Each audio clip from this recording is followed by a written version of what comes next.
نحمدہ ونصلی علی رسولہ الکریم اما بعد فاعوذ باللہ من الشیطان الرجیم بسم اللہ الرحمن الرحیم رب اشرح لی صدری ویسر لی امری واحلل عقدۃ من لسانی یفقہوا قولی اللہم فقہنا فی الدین اللہم فقہنا فی الدین اللہم فقہنا فی الدین آمین۔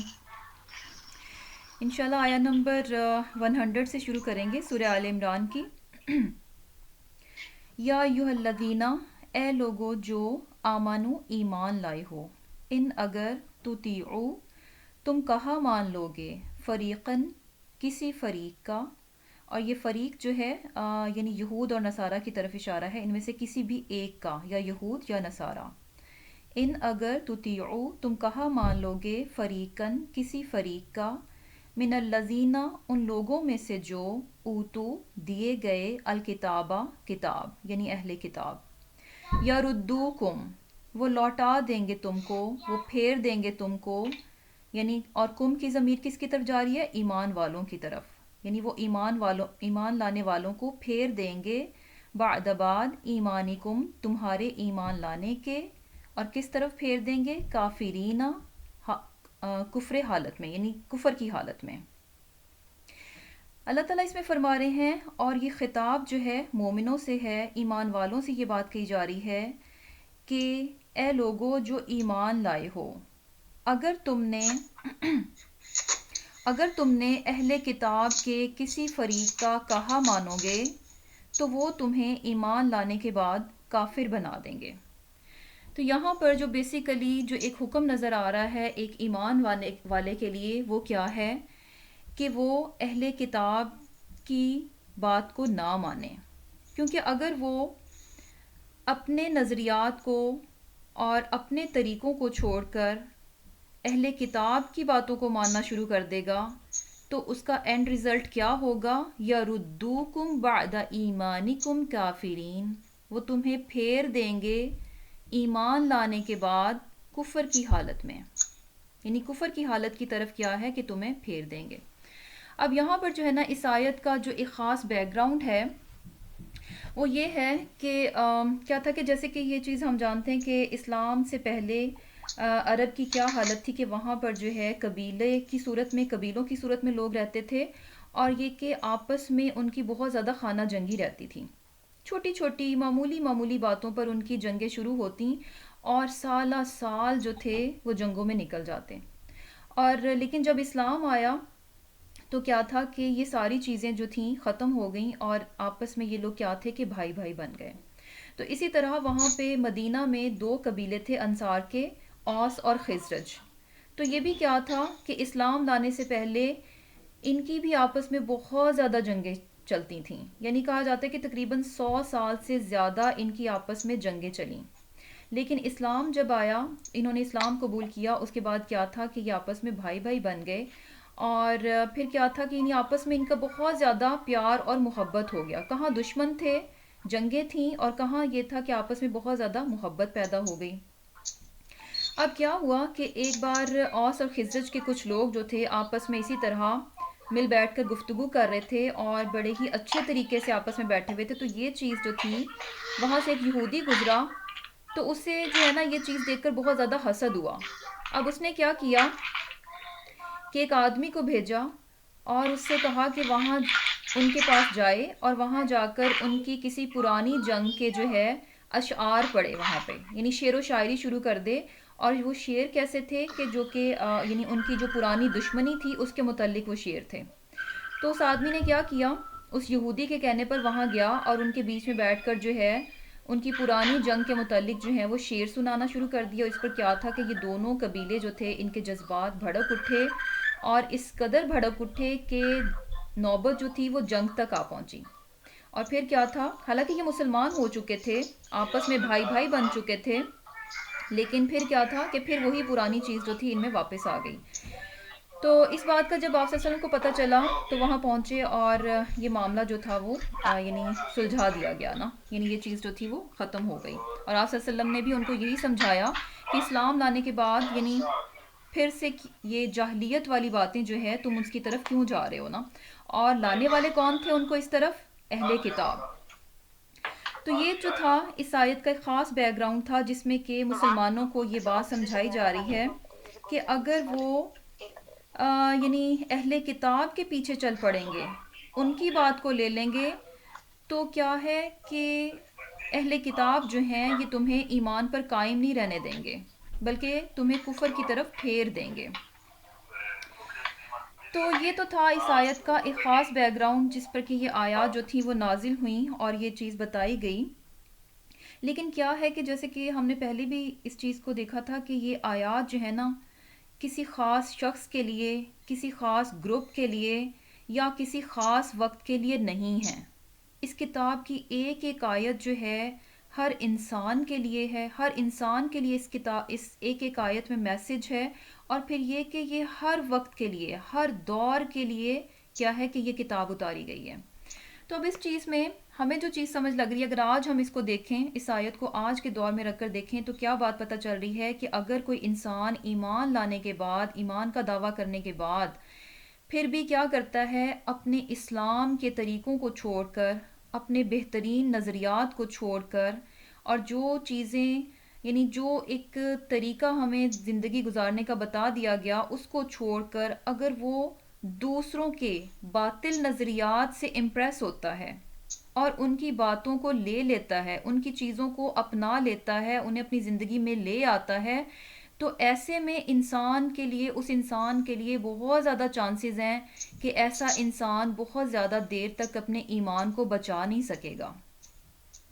کیونکہ کیا ہے کہ حق جو ہے نا صرف اسلام ہی ہے، حق جو ہے صرف اسلام ہی ہے، اور اس سے ہٹ کر جب دوسری چیز بھی لیں گے، کہیں سے بھی لیں گے، تو وہ کیا ہے، باطل ہے۔ اور حق اور باطل آپس میں اکٹھا بہت دیر تک رہ ہی نہیں سکتا، دونوں چیزیں اکٹھی چل ہی نہیں سکتی، رہ ہی نہیں سکتی۔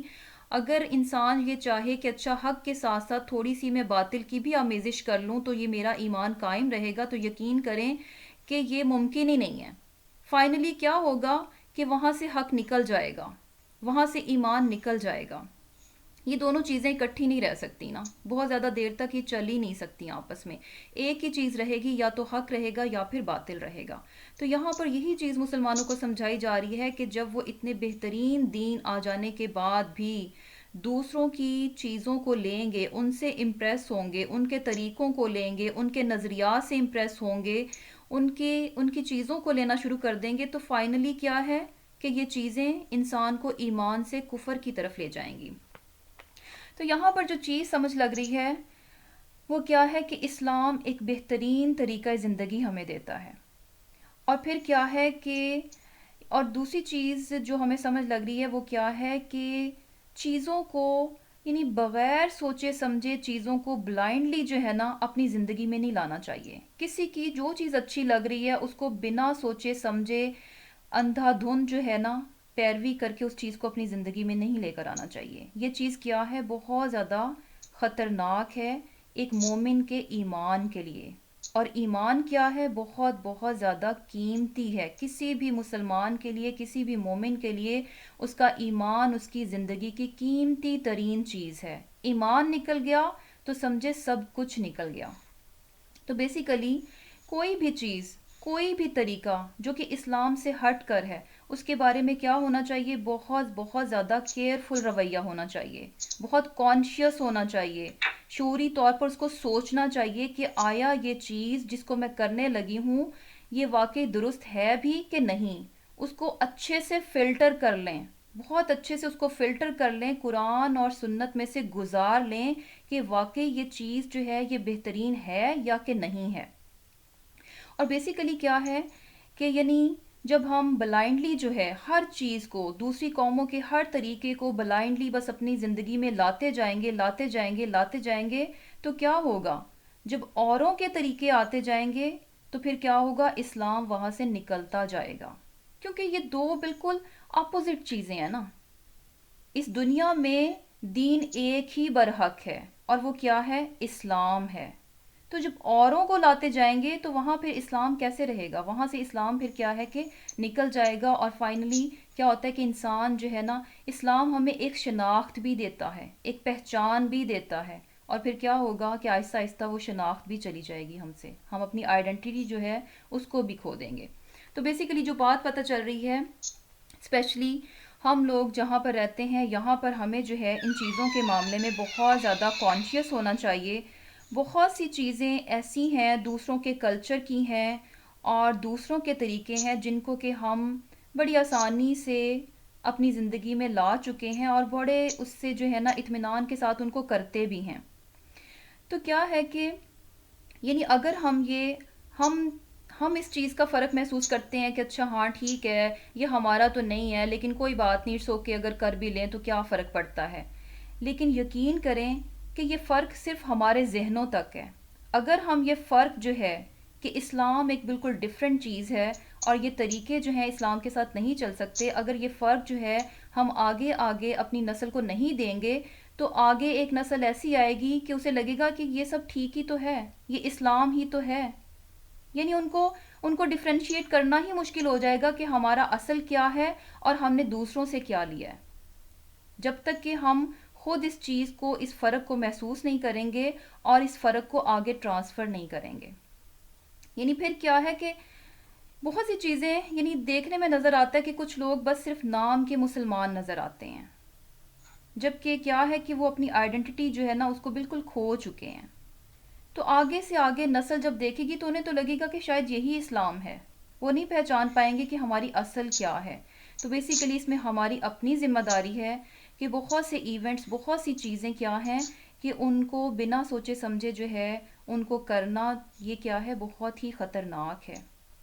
اور یہ چیز یہاں سے بھی ہمیں پتہ چل رہی ہے، یعنی صاف طور پر، اور کس کو خطاب ہے؟ یا ایھا الذین آمنو، اے ایمان والو، ان تطیعوا، اگر تم کہا مانو گے، فریقاً کسی فریق کا، من الذین اوتوا الکتاب، وہ لوگ کہ جن کو دی گئی کتاب، یردوکم، وہ تمہیں پھیر دیں گے، وہ تمہیں لوٹا دیں گے، بعد ایمانکم، تمہارے ایمان لانے کے بعد، کافرین، حالت کفر میں۔ تو جب اللہ تعالیٰ فرما رہے ہیں تو اللہ تعالیٰ سے بڑھ کر اور سچی بات کس کی ہو سکتی ہے؟ ڈیفینیٹلی اگر ہم اپنے طریقوں کو چھوڑ کر دوسروں کی باتوں کو لیں گے تو پھر کیا ہے کہ ایمان کی حفاظت کرنا بہت مشکل ہو جائے گا۔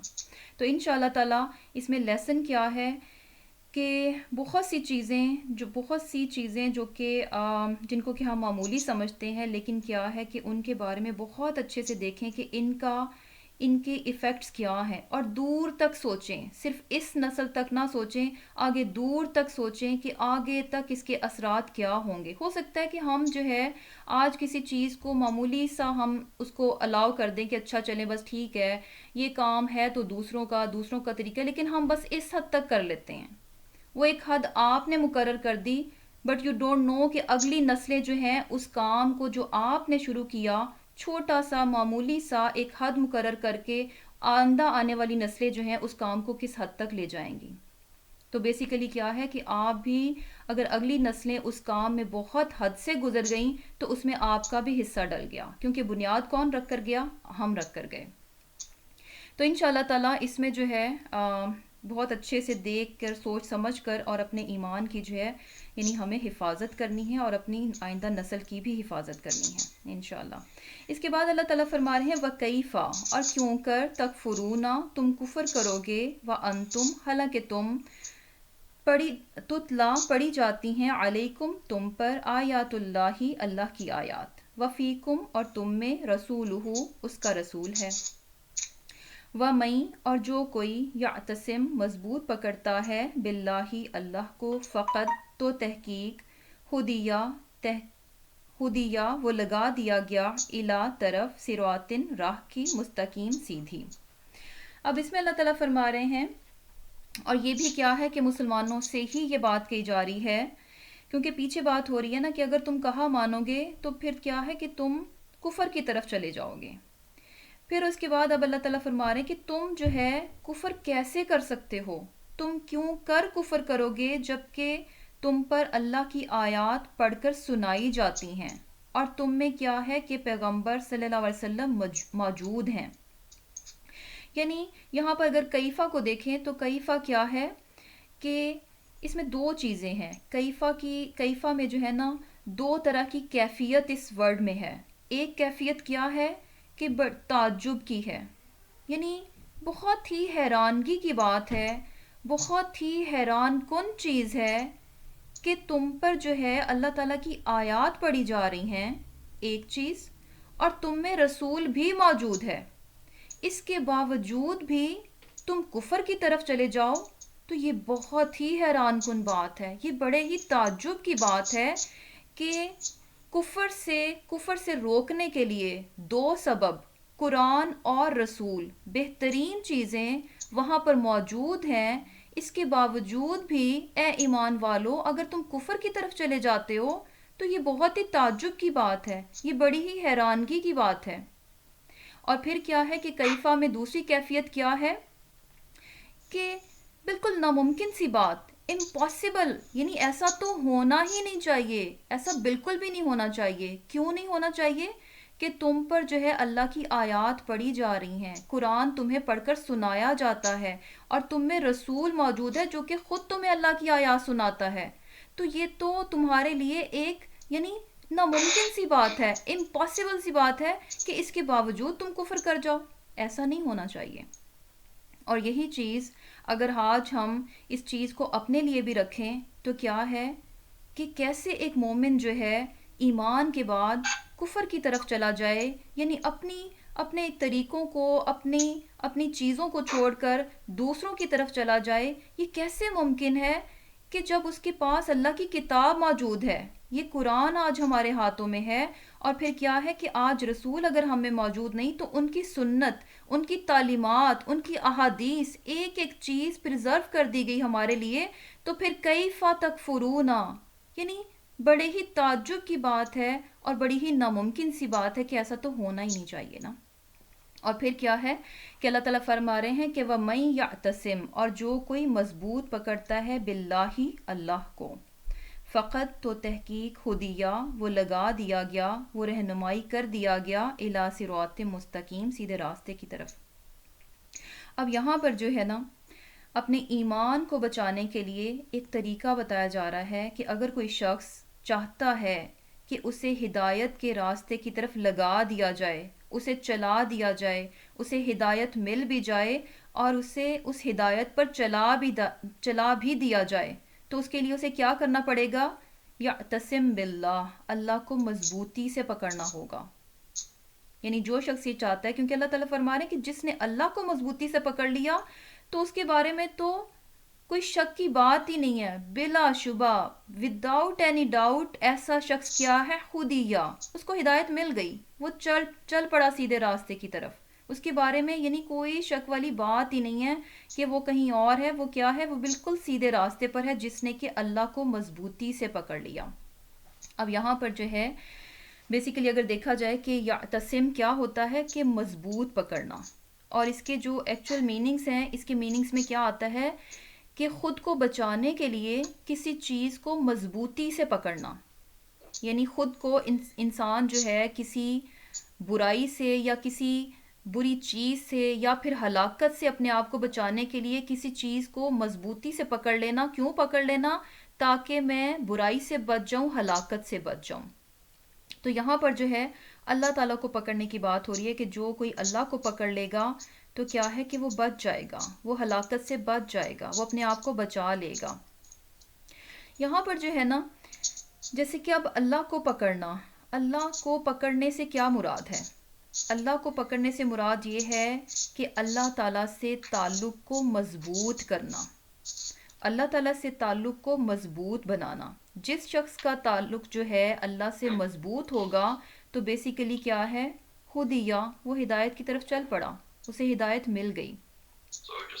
لیکن اب کیا ہے کہ یہ تعلق جو ہے کیسے مضبوط بنے گا؟ یعنی اگر ہم بھی، ظاہر سی بات ہے، ہم بھی یہ چاہتے ہیں کہ ہم بھی جو ہے ہلاکت سے بچ جائیں، اپنے ایمان کو بچا لیں، تو اس کے لیے ہمیں کیا کرنا پڑے گا؟ اللہ کو پکڑنا پڑے گا. اللہ کو پکڑنے سے مراد کیا ہے کہ اس سے تعلق کو مضبوط بنانا پڑے گا. اور تعلق کیسے مضبوط ہوگا؟ اس کے لیے دو چیزیں کرنی پڑیں گی. نمبر 1 یہ کہ اللہ تعالیٰ پر پورا اپنا بھروسہ قائم کرنا ہوگا، توکل علی اللہ کرنا ہوگا. اور بھروسہ کیسا؟ کہ یعنی اپنے سارے کے سارے معاملات جو ہیں، ہر چیز جو ہے انسان اللہ کے سپرد کر دے. پورا مکمل بھروسہ کرے کہ وہ جو کچھ بھی کر رہا ہے میرے ساتھ وہ کیا ہے، بالکل ٹھیک ہے۔ اور پھر کیا ہے کہ بھروسہ کس طرح سے، کہ ہر طرح کے نفع اور نقصان کا مالک جو ہے صرف اور صرف اللہ ہی کو سمجھنا۔ کیونکہ جب انسان جو ہے، انسان کی نظر اس بات سے ہٹ جاتی ہے نا، کیونکہ کیا ہوتا ہے کہ انسان جب نفع اور نقصان کا مالک اللہ کے سوا اوروں کو سمجھنا شروع کر دیتا ہے نا، تو بیسیکلی وہ نافرمانی کی طرف چلا جاتا ہے۔ بہت سارے دنیا کے نفع پانے کی خاطر جب اس کا توکل کم پڑ جاتا ہے تو وہ کیا کرتا ہے، نافرمانی کر جاتا ہے۔ اگر اس کا یہ توکل ہوگا کہ نفع مجھے صرف اللہ ہی کی ذات دے سکتی ہے، اس کے علاوہ کوئی دنیا کی ذات مجھے نفع نہیں دے سکتی، تو وہ کسی بھی صورت جو ہے نا اس نفع کو پانے کے لیے اللہ کی نافرمانی نہیں کرے گا۔ وہ نافرمانی کب کرے گا؟ جب اسے لگے گا، جب اس کا بھروسہ نہیں ہوگا، اسے لگے گا کہ نہیں نہیں، میں اگر یہ کام فلاں کے لیے کر جاؤں، اس کو راضی کر جاؤں، اور اس کو راضی کرنے میں چاہے نافرمانی ہی کرنی پڑ رہی ہے تو مجھے اس سے نفع مل جائے گا۔ بیسیکلی انسان کا بھروسہ جو ہے نا اس وقت جو ہے ختم ہو جاتا ہے اللہ سے۔ اور اسی طرح نقصان کی بھی بات ہے۔ نقصان کے معاملے میں بھی کیا ہے کہ پورا پورا اپنا بھروسہ رکھے اپنے رب پر کہ مجھے دنیا کی کوئی طاقت بھی نقصان نہیں دے سکتی جب تک کہ اللہ کا اذن نہ ہو۔ جب تک اللہ نہیں چاہے گا تو دنیا کی کوئی بھی طاقت مجھے نقصان دے ہی نہیں سکتی۔ بہت بار انسان جو ہے اللہ کی اطاعت کرنے سے کیوں رک جاتا ہے؟ نقصان کے ڈر سے، مجھے یہ نقصان نہ مل جائے، مجھے ایسے نہ ہو جائے، مجھے ویسے نہ ہو جائے، مجھے فلاں یہ نہ کہہ دے۔ انسان بہت بار اللہ کی اطاعت سے رک جاتا ہے صرف نقصان کو سوچ کر، لیکن جب اس کا پورا بھروسہ ہوگا نا کہ اللہ، جب تک اللہ نہیں چاہے گا تو مجھے کوئی نقصان نہیں دے سکتا، تو وہ کیا ہے کہ کبھی بھی نافرمانی نہیں کرے گا، کبھی بھی اطاعت سے نہیں رکے گا۔ پھر کیا ہے، ایک تو یہ کہ پورا پورا انسان اپنے رب پر بھروسہ رکھے ہر معاملے میں، اور دوسری چیز کیا ہے کہ عبادات، عبادت جو ہے یہ بہترین ذریعہ ہے رب سے تعلق کو مضبوط کرنے کا۔ اور عبادت میں کیا چیز آتی ہے؟ جیسے کہ نماز ہے، قرآن کا پڑھنا ہے، قرآن کا سمجھنا ہے، روزہ ہے، رب کا ذکر کرنا، یہ ساری چیزیں کیا ہیں؟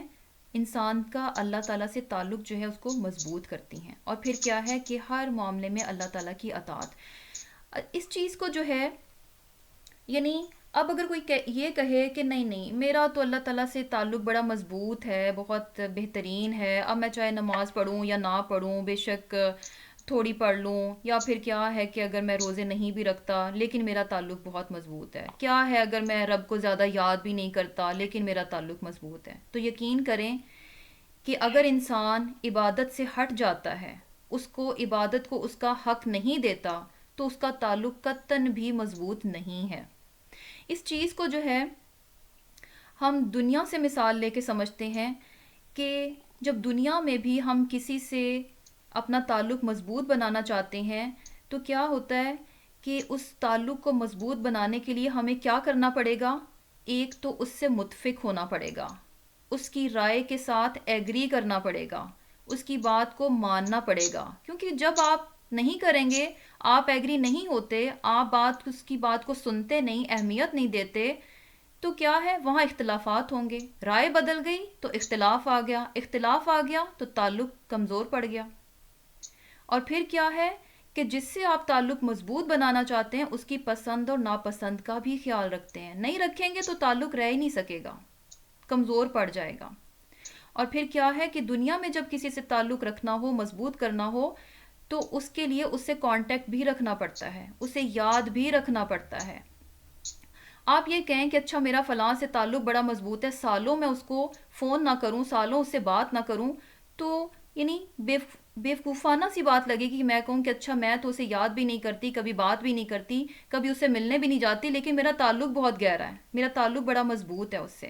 یعنی یہ ساری چیزیں جو ہے نا، دنیا میں بھی کسی سے بھی تعلق کو مضبوط رکھنے کے لیے ہمیں یہ سب کچھ کرنا پڑتا ہے، ہمیں بات بھی سننا پڑتی ہے، متفق بھی ہونا پڑتا ہے، اور سامنے والے کی پسند اور ناپسند کا بھی خیال رکھنا پڑتا ہے، اسے یاد بھی رکھنا پڑتا ہے۔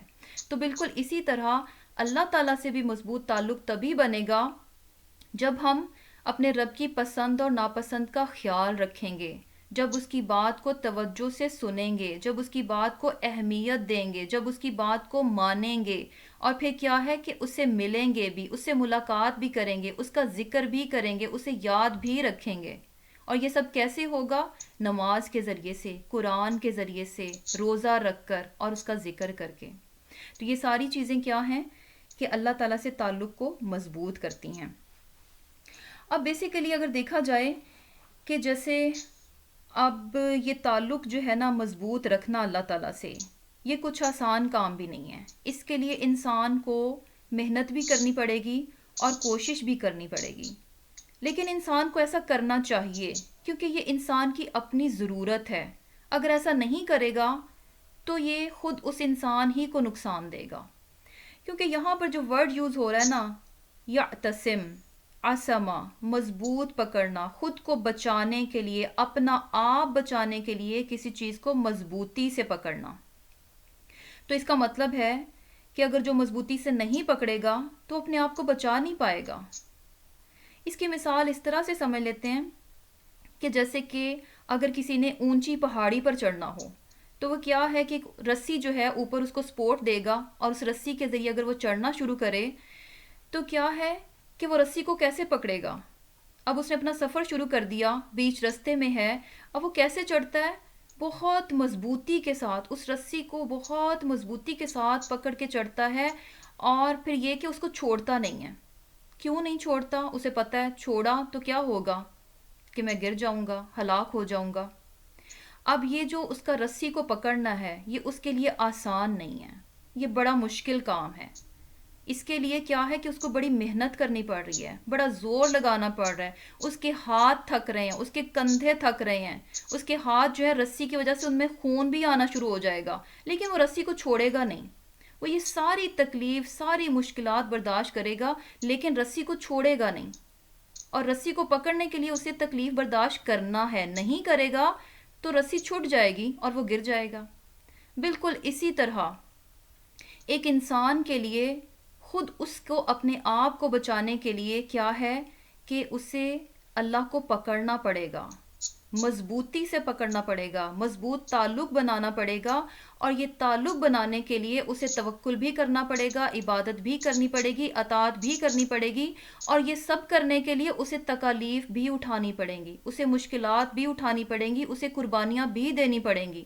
یہ سب کچھ اسے کرنا ہی پڑے گا، پھر ہی کیا ہے کہ وہ اپنے آپ کو بچا پائے گا اور اپنے تعلق کو مضبوط کر سکے گا۔ اس کے بغیر کیا ہے کہ جیسے ہی وہ اس چیز کو چھوڑے گا تو کیا ہے تعلق جو ہے بڑا کمزور ہو جائے گا، اور پھر وہ اپنے آپ کو بچا نہیں سکے گا، اپنے ایمان کو نہیں بچا سکے گا۔ تو یہاں پر جو ہے اگر ہم دیکھیں کہ اس آیت میں جو ہے کیا چیزیں پتہ چل رہی ہیں، ایمان کو بچانے کے لیے انسان کو کیا کیا کام کرنے پڑیں گے۔ وَأَنْتُمْ تُتْلَى عَلَيْكُمْ آیات اللہ، کہ تم پر اللہ کی آیات پڑھی جاتی ہیں، یعنی اس کا مطلب ہے کہ قرآن جو ہے وہ ہماری زندگی کا ایک اہم جز بن جانا چاہیے، ایک اہم ترین حصہ جو ہے قرآن کو ہماری زندگی کا بن جانا چاہیے۔ اور پھر کیا ہے، وَفِيكُمْ رَسُولُهُ، اور اس کا رسول تم میں موجود ہے، یعنی کیا ہے کہ آپ صلی اللہ علیہ وسلم کی تعلیمات اور ان کی سنت اس کو اپنانا ہوگا۔ اور پھر تیسری چیز کیا ہے، یعتصم باللہ، اللہ کو مضبوطی سے پکڑنا ہوگا، اللہ کے ساتھ اپنے تعلق کو مضبوط کرنا پڑے گا، اور کیا ہے کہ اس کی عبادت اور اطاعت کے ذریعے۔ اور پھر اللہ تعالیٰ یہ گارنٹی دے رہے ہیں فقد ہدیا، پس تحقیق کیا ہے کہ یعنی بغیر کسی شک کے، بغیر کسی شک و شبے کے، یعنی بالکل واضح طور پر ہدیہ الی صراط مستقیم، کہ وہ تو لگ گیا سیدھے راستے پر۔ جس نے یہ تین کام کر لیے، قرآن کو اپنی زندگی کا ایک اہم حصہ بنا لیا، سنت کو اپنا لیا، اللہ سے اپنا مضبوط تعلق بنا لیا، تو پھر ایسا انسان کیا ہے کہ وہ سیدھے راستے پر چل پڑا۔ پھر کیا ہے کہ اللہ تعالیٰ فرما رہے ہیں یا ایھا الذین آمنو، اے لوگو جو ایمان لائے ہو، اتقوا اللہ، ڈرو اللہ سے، حق تقاتہ، جیسا حق ہے اس کے ڈرنے کا، ولا تموتن، اور نہ تمہیں موت آئے، الا سوائے، وانتم، اور اس حال میں کہ تم مسلمان ہو، فرما بردار ہو۔ اب یہاں پر جو ہے ایک اور حکم ایمان والوں ہی کو دیا جا رہا ہے، وہ کیا کہا جا رہا ہے کہ اے ایمان والو، اللہ سے ڈرو جیسا کہ اس سے ڈرنے کا حق ہے.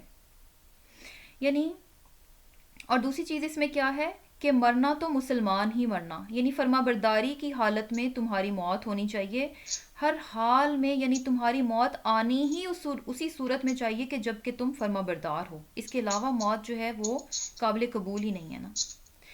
تو یہاں پر اس چیز کو پہلے سمجھ لیتے ہیں کہ اللہ تعالیٰ فرما رہے ہیں اتقوا اللہ حق تقاتہ، کہ اللہ سے ڈرو جیسا کہ ڈرنے کا حق ہے. اب یہ حق کیسا ہے، یعنی کیسا ڈرنا چاہیے کہ یہ حق ادا ہو جائے؟ تو اس میں کیا چیز آتی ہے کہ 100% اطاعت کرنا، اللہ تعالیٰ کی 100% بغیر کسی کمی کے، ذرا سی بھی اس میں کمی نہ ہو، بغیر کسی کمی کے 100% اللہ تعالیٰ کی اطاعت کر دینا. یہ کیا ہے؟ حق تقاتی. اور اطاعت کیا ہے کہ اس کے جتنے بھی احکامات ہیں ان تمام پر عمل کر جانا، اور پھر کیا ہے کہ اپنے آپ کو غلط کاموں سے، اس کی ناپسندیدہ باتوں سے اپنے آپ کو 100% بچا بھی لینا، 100% اس کے احکامات پر عمل کرنا اور 100% اپنے آپ کو غلط کاموں سے بچانا. یہ اس کا حق ہے، یہ اللہ تعالیٰ کا یہ حق ہے کہ ایک مومن جو ہے اپنے رب سے اس طرح کا تقوی رکھے. لیکن اب بظاہر دیکھنے میں کیا لگ رہا ہے کہ یہ تو مشکل، کیا یہ ناممکن سی بات ہے، کیونکہ ہم کیا ہیں؟ انسان ہیں. اور یہ حق اس طرح سے، یہ حق ہے تو ایگزیکٹلی اسی طرح، یعنی انسان کی تو یہ مجال ہی نہیں ہونی چاہیے کہ وہ اپنے رب کے کسی بھی حکم کی ذرا سی بھی نافرمانی کر جائے اور ذرا سا بھی اس کام کو کر جائے کہ جو کہ اسے ناپسند ہو. یہ اللہ تعالیٰ کا یہ حق ہے کہ 100% اس کی اطاعت ہو. لیکن کیا ہے کہ اسی چیز کو قرآن میں ایک اور دوسری جگہ یہ کہا گیا کہ فاتقوا اللہ ما استطعتم، کہ اللہ سے ڈرو جتنی تمہاری استطاعت ہے، جتنی تمہیں اللہ نے طاقت دے رکھی ہے اس کے مطابق اللہ سے ڈرو. اور پھر اس کے میننگ کیا بنتے ہیں؟ یعنی ممکن حد تک، جس حد تک تم کر سکتے ہو نا اس حد تک اللہ سے ڈرتے رہو. اب یہ ممکن حد کیا ہے؟ یہ ممکن حد کیا ہے کہ جو، یعنی استطاعت کیا آتی ہے، استطاعت میں کیا چیز آ جائے گی کہ جو کچھ اللہ تعالیٰ نے احکامات دیے ہیں ان کو پورا کرنے کے لیے انسان اپنی پوری جان لگا دے، اپنی پوری طاقت، اپنی پوری قوت، اپنی 100% کوشش اس میں ڈال دے. جو احکامات اللہ تعالیٰ نے دیے ہیں اس میں کیا کرے کہ اپنی پوری کوشش، اپنی پوری جان لگا دے اس پر عمل کرنے کے لیے. یہ انسان کی استطاعت ہے. اور پھر کیا ہے کہ جن باتوں سے اللہ تعالیٰ نے منع کیا ہے ان سے بچنے کے لیے بھی اپنی پوری طاقت، اپنی پوری قوت، اپنی پوری کوشش، اپنی پوری جان اس چیز میں صرف کر دے اور اس گناہ سے اپنے آپ کو بچا لے. یہ انسان کی استطاعت ہے. اور یہی چیز کہی جا رہی ہے کہ یعنی دوسری جگہ کیا فرمایا گیا کہ فاتقوا اللہ ما استطعتم، یعنی انسان جو ہے نا اپنی پوری کوشش اس میں ڈال دے. کیونکہ 100% کیا ہے کہ انسان جو ہے ایسا کر نہیں سکتا. انسان جو ہے اس سے کمی بھی رہے گی، اس سے کوتاہیاں بھی ہوں گی، اس سے خطا بھی ہوگی، لیکن اس کی طاقت کیا ہے، اس سے کیا ریکوائر ہے کہ وہ اپنی طرف سے پوری کوشش کر دے، اس سے اس کی کوشش دیکھی جائے گی. اب ہو سکتا ہے کہ کسی حکم پر عمل کرنے کے لیے کیا ہے کہ انسان اپنی پوری کوشش کر رہا ہے، پوری جان لگا رہا ہے کہ کسی طرح وہ نیکی کا کام کر جائے، لیکن نہیں ہو سکا. لیکن کیا ہے کہ اس نے اپنی پوری کوشش اس میں ڈال دی، جتنی اس کی طاقت تھی، جتنی اس میں استطاعت تھی وہ اس نے لگا دی. نہیں ہو سکا تو یہ اس کے بس سے باہر بات تھی. لیکن کیا ہے کہ انسان سے اس کی کوشش جو ہے نا وہ دیکھی جائے گی کہ اس نے اس حق کو ادا کرنے کے لیے، اتقوا اللہ حق تقاتی، اس حق کو ادا کرنے کے لیے انسان نے کتنی کوشش کی. تو کیا ہے کہ اب یہ کرنا کہ انسان جو ہے پوری کوشش لگا دے، پوری طاقت لگا دے، ایسا کرنا انسان کے لیے کب آسان ہوگا؟ یعنی کسی بھی انسان کے لیے کب ایسا کرنا ممکن ہے، کب ایسا کرنا آسان ہے کہ وہ اپنی پوری کوشش لگا دے حکم پر عمل کرنے کے لیے بھی اور اپنے آپ کو برائی سے بچانے کے لیے بھی. تو اس کے لیے بھی کیا ہے کہ ایک فرق جب انسان جان لے گا نا تو کیا ہے کہ یہ چیز اس کے لیے بہت آسان ہو جائے گی جب انسان رب اور بندے کا فرق جان لے گا. جب اسے رب اور بندے کا فرق پتہ چل جائے گا تو یہ کام اس کے لیے بڑا ہی آسان ہو جائے گا. اطاعت کرنا، پوری جان لگانا اطاعت کے لیے، برائی سے بچنے کے لیے ہر ممکن کوشش کرنا، یہ کام اس کے لیے بڑا آسان ہو جائے گا. تو یہ فرق کا پتہ چلے گا، یعنی فرق میں کیا چیز آتی ہے کہ جب انسان اپنے رب کی معرفت حاصل کر لیتا ہے، اپنے رب کو پہچان لیتا ہے، اس کی شان کو، اس کی عظمت کو، اس کے اختیارات کو، اس کی قدرت کو، اس کی طاقت کو، اس کی قوت کو وہ جان لیتا ہے. اور دوسری طرف کیا ہے کہ اپنے بارے میں بھی جان لیتا ہے، اپنی حقیقت کو بھی وہ دیکھتا ہے کہ میں کیا ہوں. اپنی بے بسی کو بھی وہ ایکسیپٹ کر لیتا ہے، اس حقیقت کو جان جاتا ہے کہ میں تو بڑی بے بس سی چیز ہوں، میں تو بڑی ہی کمزور چیز ہوں، میں تو بہت ہی کیا ہوں، بہت ہی حقیر سی چیز ہوں. جبکہ دوسری طرف کون ہے کہ بہت ہی عظیم الشان رب ہے، ایسا رب جو کہ بہت ہی شان والا ہے، جبکہ بہت ہی عظمت والا ہے، جو کہ یعنی مکمل طور پر با اختیار ہے وہ، اور ہر طرح سے ہر کام پر ہر طرح کی قدرت رکھتا ہے. قادر مطلق ہے وہ جو چاہے کر سکتا ہے، اور ہر طرح کی قوت اور ہر طرح کی طاقت ہے اس کے پاس. تو جب دونوں چیزوں کا فرق انسان جان لیتا ہے تو پھر کیا ہے کہ یہ کام اس کے لیے بڑا ہی آسان ہو جاتا ہے کہ یہ احکامات کس کی طرف سے ہیں، اس رب کی طرف سے کہ جس کی شان بڑی بلند ہے. اور کس کے لیے یہ حکم دیا جا رہا ہے؟ جو کہ انسان بڑا ہی حقیر ہے، جو کہ بڑا ہی بے بس ہے، بڑا ہی کمزور ہے. تو کیا ہے کہ جب انسان کو رب اور بندے کا فرق پتہ چل جاتا ہے تو یہ حق ادا کرنا اس کے لیے کیا ہے کہ بہت آسان ہو جاتا ہے. اور پھر اس کے بعد دوسری چیز کیا کہی جا رہی ہے کہ وَلَا تَمُوتُنَّ إِلَّا وَأَنْتُمْ مُسْلِمُونَ، کہ مرنا تو مسلمان ہی مرنا، فرما برداری کی حالت ہی میں تمہاری موت آنی چاہیے، یعنی اس کے علاوہ تمہاری موت نہیں آنی چاہیے. اب کیا ہے کہ یعنی کیونکہ انسان کیا ہے کہ موت اس کے اپنے اختیار میں نہیں ہے، ہمیں نہیں پتا کہ ہماری موت کس لمحے آ جائے گی، لیکن یہاں پر تو یہ کہا جا رہا ہے کہ وَلَا تَمُوتُنَّ، کہ تمہیں تو مرنا ہی نہیں چاہیے، ہرگز مت مرنا. اب مرنا تو انسان کے اپنے اختیار میں نہیں ہے. تو کیا ہے بیسیکلی، یعنی اگر انسان، یعنی اللہ تعالیٰ کو ہم سے کیا ریکوائر ہے، ہم ایمان والوں سے اللہ تعالیٰ کو کیا مطلوب ہے کہ ایک مومن جب اس دنیا سے جائے، ایک مسلمان جب اس دنیا میں جائے تو اسے کس حال میں ہونا چاہیے؟ فرما برداری کی حالت میں ہونا چاہیے. یعنی فرما برداری کی حالت میں انسان کی جو ہے وہ موت آنی چاہیے. اب یہ کب ہوگا کہ انسان جو ہے، کیونکہ موت اپنے اختیار میں نہیں ہے، ایسا ممکن نہیں ہے کہ میں کہوں کہ اچھا اب میں فرما برداری کر رہی ہوں تو ابھی میری موت آ جائے. موت انسان کے اپنے اختیار میں نہیں ہے. تو اس کے لیے کیا کرنا پڑے گا کہ انسان جو ہے بیسیکلی ہوتا کیا ہے کہ انسان جیسی زندگی گزارتا ہے اس کا انجام کیا ہے کہ اسی کے مطابق ہوتا ہے. تو اگر انسان یہ چاہتا ہے کہ اس کا خاتمہ ایمان پر ہو، فرما برداری کی حالت میں ہو، تو اسے کیا کرنا پڑے گا؟ اپنی پوری زندگی اللہ تعالیٰ کی فرما برداری ہی میں گزارنی پڑے گی. تبھی کیا ہے کہ اس کا انجام اچھا ہوگا، یعنی اس کی موت جو ہے فرما برداری کی حالت میں آئے گی. اور اگر انسان جو ہے ایسا نہیں کرتا، کوشش نہیں کرتا، فرما برداری نہیں کرتا، تو پھر کیا ہے کہ یعنی اس کا انجام جو ہے اسی کے مطابق ہوگا جیسی کہ وہ زندگی گزارتا رہا. اب یہ چیز بھی کہ اور اس سے یہ چیز بھی پتہ چل رہی ہے کہ کیونکہ موت کیا ہے کہ کسی بھی لمحے آ سکتی ہے، تو اس میں ایک لمحے کی غفلت بھی انسان کو کیا ہے کہ ہلاکت کی طرف لے جا سکتی ہے. یعنی اس کا خاتمہ جو ہے فرما برداری کی بجائے نافرمانی پر ہو سکتا ہے. اس کی مثال جو ہے نا، یعنی ایک واقعہ ہے بنی اسرائیل کا. اس میں کیا ہے کہ دو بھائیوں کا یہ واقعہ ہے. ان میں سے ایک بھائی کیا تھا؟ بہت عبادت گزار تھا، اور دوسرا کیا تھا؟ بہت زیادہ شراب پیتا تھا، شرابی تھا اور عیش پرست تھا.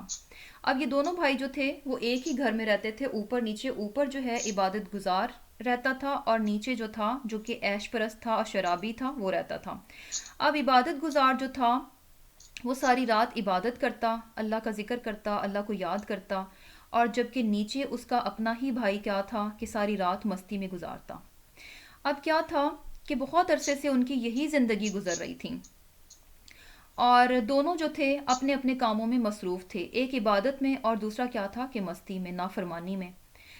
اب ایک دن کیا ہوا کہ جو نیچے والا تھا، یعنی جو کہ نافرمان تھا، اس نے یہ سوچا کہ میں بہت عرصے سے اللہ تعالیٰ کی نافرمانی کر رہا ہوں، میرا بھائی جو ہے ہر رات اللہ کی عبادت میں گزارتا ہے، جبکہ میں کیا ہوں کہ ہر رات اس کی نافرمانی میں گزارتا ہوں۔ آج میں ایسے کرتا ہوں کہ میں اپنے بھائی کے ساتھ بھائی کے پاس جاتا ہوں اوپر، اور کیا ہے کہ میں بھی آج اپنے رب کی فرما برداری کر لیتا ہوں، میں بھی آج اپنے رب کی عبادت کر لیتا ہوں۔ اور دوسری طرف جو ہے اسی وقت اس کے دوسرے بھائی نے، جو کہ عبادت گزار تھا، اس نے کیا سوچا کہ بہت عرصہ ہو گیا، بہت زندگی گزر گئی، میں ہر روز اپنے رب کی عبادت کرتا ہوں، میں ہر روز اپنے رب کی عبادت کرتا ہوں، اور میرا بھائی نیچے جو ہے وہ مستی کرتا ہے، نافرمانی کرتا ہے۔ تو آج کیا ہے کہ اگر آج میں تھوڑا سا نیچے جاؤں اور میں بھی جو ہے تھوڑی دیر کے لیے اسی کام میں مشغول ہو جاؤں جو کہ میرا بھائی کرتا ہے۔ اب یہ سوچ کر جو ہے نیچے والا اوپر کی طرف بڑھا اور اوپر والا نیچے آنے کے لیے بڑھا، لیکن کیا تھا کہ دونوں کی موت نے ان کو آن لیا، دونوں کی موت آئی۔ اب کیا تھی موت، کیسی تھی؟ دونوں کی مختلف تھی۔ جو نیچے والا ساری زندگی نافرمانی کرتا رہا، اس کی موت کیسی آئی؟ فرما برداری کی حالت میں۔ اس نے کیا ارادہ کیا کہ اتنا عرصے سے میں اپنے رب کی نافرمانی کر رہا ہوں، آج میں فرما برداری کر جاؤں۔ جبکہ دوسری طرف کیا تھا کہ وہ انسان جو کہ ساری زندگی عبادت کرتا رہا، اس نے ایک لمحے کے لیے سوچا کہ چلو میں بھی تھوڑی سی ذرا مستی عیش کر کے دیکھ لوں تو کیا ہے، لیکن اسی لمحے کیا تھا کہ اس کی موت آ گئی۔ اس کی موت کیسے آئی؟ نافرمانی کی حالت میں۔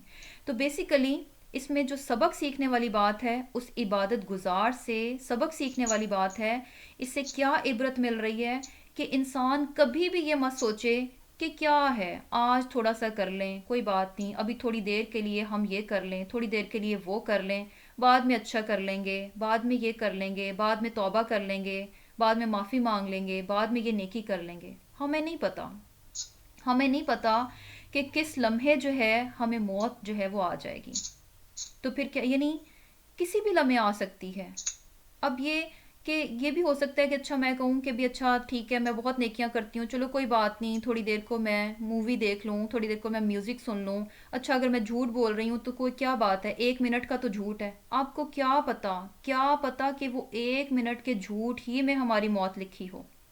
تو کیا ہے کہ ہر ایک لمحہ جو ہے نا انسان کو شعوری طور پر بسر کرنا چاہیے، اور جب انسان شعوری طور پر کوشش کرے گا اور پوری اپنی ایفرٹ اس میں ڈال دے گا، تو پھر کیا ہے کہ انشاءاللہ اس کا انجام بھی کیا ہوگا؟ فرما برداری ہی کی حالت میں ہوگا۔ لیکن جب انسان اس میں لاپرواہی کا رویہ رکھے گا تو پھر کیا ہے کہ اس کا انجام جو ہے وہی ہوگا جیسا کہ اس نے رویہ رکھا۔ اور یہ چیز بھی کہ انسان جو ہے جس حال میں اس دنیا سے جائے گا اسی حال میں وہ اٹھے گا۔ اگر وہ فرما برداری کی حالت میں گیا تو کیا ہے کہ حشر کے روز وہ فرما برداری کی حالت میں اٹھے گا اور فرما برداروں کے ساتھ اٹھے گا، اور اگر انسان نافرمانی کی حالت میں جائے گا تو نافرمانی ہی کی حالت میں اٹھے گا اور نافرمانوں ہی کے ساتھ اٹھے گا۔ تو اس لیے اس میں کیا ہے کہ بہت بہت زیادہ لیسن ہے، کیونکہ بہت بار ایسے ہوتا ہے کہ ہم بہت سے غلط کام ان کو چھوٹا سا، معمولی سا اور تھوڑی دیر کا سمجھ کے کر لیتے ہیں کہ کوئی بات نہیں۔ تو اس چیز کو، اور اللہ تعالیٰ کے ہاں یہ چیز کتنی زیادہ اہمیت رکھتی ہے کہ اس چیز کو بتا دیا گیا کہ مرنا تو فرما بردار ہی مرنا، نافرمانی کی حالت میں تمہاری موت نہیں آنی چاہیے۔ تو یہ چیز جو ہے بہت بہت زیادہ امپورٹنٹ ہے کہ انسان کا انجام جو ہے نا وہ اچھا ہو جائے۔ اور یہ چیز جیسے کہ یہاں پر تقوی کی بھی بات ہوئی کہ اللہ سے ڈرو کہ جیسا کہ اس سے ڈرنے کا حق ہے، تو اور بعد میں جو ہے موت کی بات ہوئی، اچھے انجام کی بات ہوئی کہ اچھا انجام ہونا چاہیے۔ تو بیسیکلی تقوی جو ہے نا یہ اس کی بنیاد ہے۔